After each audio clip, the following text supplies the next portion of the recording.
कन्या विक्रयणो लोभात, कन्याओं का क्रय विक्रय होने लगा। हो रहा कि नहीं? आज कन्याओं का क्रय विक्रय होने लगा है, जहां देखो वहीं कन्याओं का क्रय विक्रय। और याज्ञवल्क्य की स्मृति में आया है, आसुरो द्रविणादानात् गंधर्वः समयान्वितः, आसुरो द्रविणादानात् गंधर्वः समयान्वितः, राक्षसो युद्ध हरणात् पिशाचः कन्यकांछलात्। विवाह की श्रेणी बताई गई है याज्ञवल्क्य की स्मृति में। क्या कहते हैं कि आसुरो द्रविणादानात्, जिस विवाह में अधिक धन लेकर या अधिक धन देकर के विवाह किया जाता है, वो विवाह आसुरीय विवाह में आता है। आसुरो द्रविणादानात्।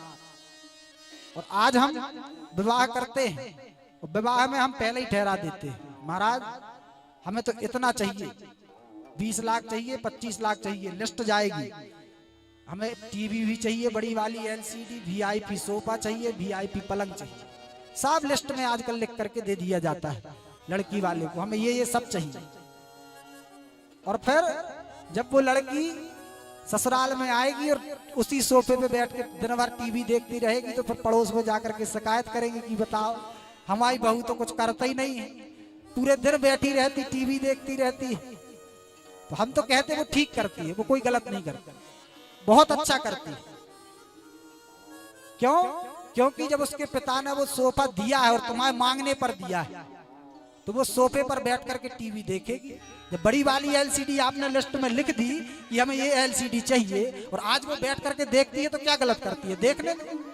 जब आपने लिख दिया कि अच्छा वाला पलंग चाहिए, तो आज वो आकर के दिन भर पलंग में लेटी रहती है, तो क्या है उसमें? लेटने दो, उसके पिता ने दिया है, दिया नहीं है, आपने मांगा है। और आजकल जो शादियां होती हैं, इन शादियों में लड़ाई की वजह भी यही है।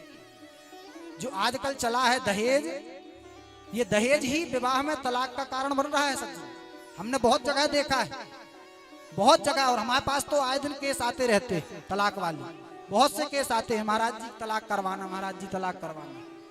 और जब हमने उनसे कारण पूछा, तो हमें पता चला कि ज्यादा से ज्यादा 90% लोगों के यहाँ दहेज का ही कारण होता है। आपने दहेज मांगा, दहेज दिया, और उसके बाद फिर वो वहां आकर के अपना आधिपत्य जमाएंगे। एक संत ने बहुत अच्छी बात की है कि घर में बहू लाना, बहू रानी मत लाना।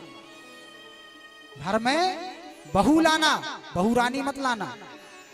बहू लाओगे, अगर आप बहू लाओगे तो वो संस्कार लेकर के आएगी, और आप बहू रानी लाओगे तो वो कार लेकर के आएगी।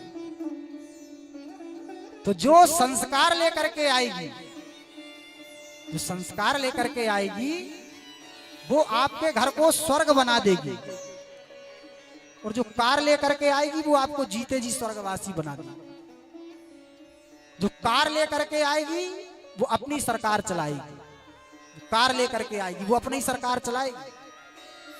और जो संस्कार लेकर के आएगी वो आपके पुत्र को इतना अच्छा उपदेश देगी कि आपका पुत्र भक्त ना होगा तब भी वो भगवान का भक्त बन जाएगा। ये हमने देखा है, हमने देखा है कि व्यक्ति ज्यादा नहीं 2 से 3 साल हुए, 3 साल पहले उस व्यक्ति की ये स्थिति थी, सुबह से शाम तक बिल्कुल पीता रहता था, मांस खाता था, दुर्व्यसनों में पड़ा रहता था। और जब से उसकी शादी हुई तो जो उसकी पत्नी है बड़ी धार्मिक, 4 घंटे तो वो सुबह पूजन करती है, 4 बजे उठ जाती है, भगवान का पूजन करती है। तो जब से उसकी पत्नी आई तो उसने अभी इस साल दीक्षा भी ली, उसी लड़के ने दीक्षा ले ली, और दीक्षा लेकर के उसने बिल्कुल सब कुछ छोड़ दिया, सब छोड़ दिया। जबलपुर के हैं वो सज्जन, नाम नहीं बताएंगे, तो उन्होंने सब कुछ छोड़ दिया। तो अगर अच्छी पत्नी, अच्छी संस्कार वाली पत्नी आपके बहू आप घर में लेकर के आओगे, तो ये मैंने प्रमाण देखे हैं कि वो घर की दशा को बदल देती है। तो लेकिन आजकल हमें दहेज अच्छा चाहिए, जहां देखो वहीं हम दहेज के लिए मरे जाते हैं। और उसमें जितनी लड़के पक्ष की गलती है, हम मानते हैं लड़की पक्ष की भी उतनी गलती लड़की पक्ष वालों की। क्योंकि अगर हमारी लड़की थोड़ी कम पढ़ी लिखी है तो हम तो 50 लाख देंगे, लेकिन हमें इंजीनियर लड़का चाहिए। हमने सुना है लोग कहते हैं कि महाराज हमारी लड़की भले ही कम पढ़ी लिखी, हमारे पास 50 लाख है, हमें ऐसा लड़का ढूंढो जो इंजीनियर हो, जो सरकारी नौकरी में हो। रामायण में तुलसी बाबा क्या कहते हैं, कभी इस चौपाई पर ध्यान दिया है?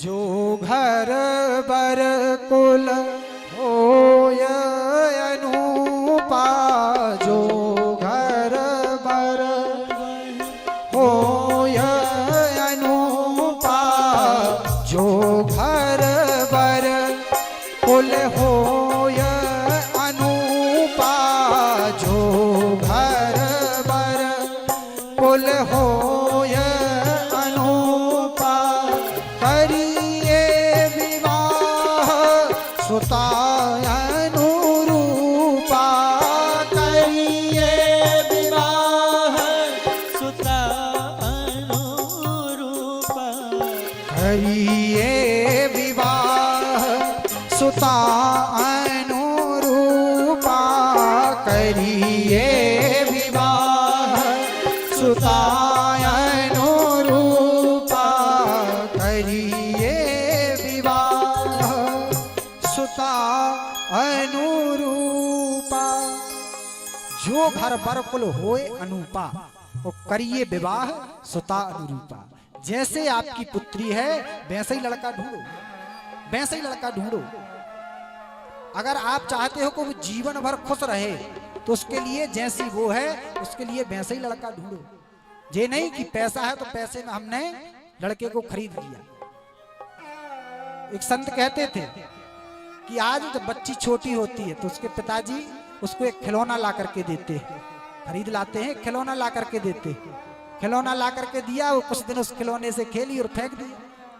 थोड़ी और बड़ी हुई तो उसको साइकिल ला करके दे दी, तो उसने वही हाल साइकिल का किया। थोड़े दिन चलाई और चला करके जब बड़ी हो गई तो उसने अलग कर दी। थोड़ी और बड़ी हुई तो एक गाड़ी ला करके दे दी, स्कूटी। तो उसने जो साइकिल का किया, उसने जो खिलौने का किया, उसने वही हाल किया स्कूटी का। कुछ दिन चलाई उसके बाद अलग कर दी और कार में चलने लगी। धीरे धीरे पिताजी ने एक 50-60 लाख रुपए में एक सुंदर सा छोरा ला करके दे दिया। तो जो उसने खिलौने के साथ किया, साइकिल के साथ किया, गाड़ी के साथ किया, वही उस छोरे के साथ करेगी, क्योंकि आपने खरीद करके दिया। तो आजकल क्रय विक्रय हो रहा है, हम नहीं कह रहे। भागवत में लिखा कन्या विक्रयणो लोभात दंपत्ति नाम चक्कल कनम। दंपत्तियों में दिन रात कलह रहती है। कलह क्यों नहीं होगी? इसीलिए तो कलह होती है। आपको पता है भगवान श्री कृष्ण की सबसे ज्यादा लड़ाई किससे होती थी? पता है आप लोगों को? सबसे ज्यादा होती थी लड़ाई सत्यभामा जी से। सत्यभामा से सबसे ज्यादा लड़ाई होती थी। क्यों होती थी? क्योंकि वो ऐसी मणि लाई थी कि जो कुंटलों से सोना देती थी, इसीलिए रोज लड़ाई होती थी। रुक्मणी जी से नहीं हुई लड़ाई थी। क्यों नहीं हुई? क्यों वो कुछ लाई नहीं थी। तो ये बात हम नहीं, भगवान भी परेशान रहे इस दहेज को लेकर के। हम और आप क्यों नहीं होंगे? ये दहेज लेकर के भगवान तक परेशान रहे, भगवान की तक कलह हुई, लड़ाई हुई, तो हमारी और आपकी होती है तो कौन सी बड़ी बात है।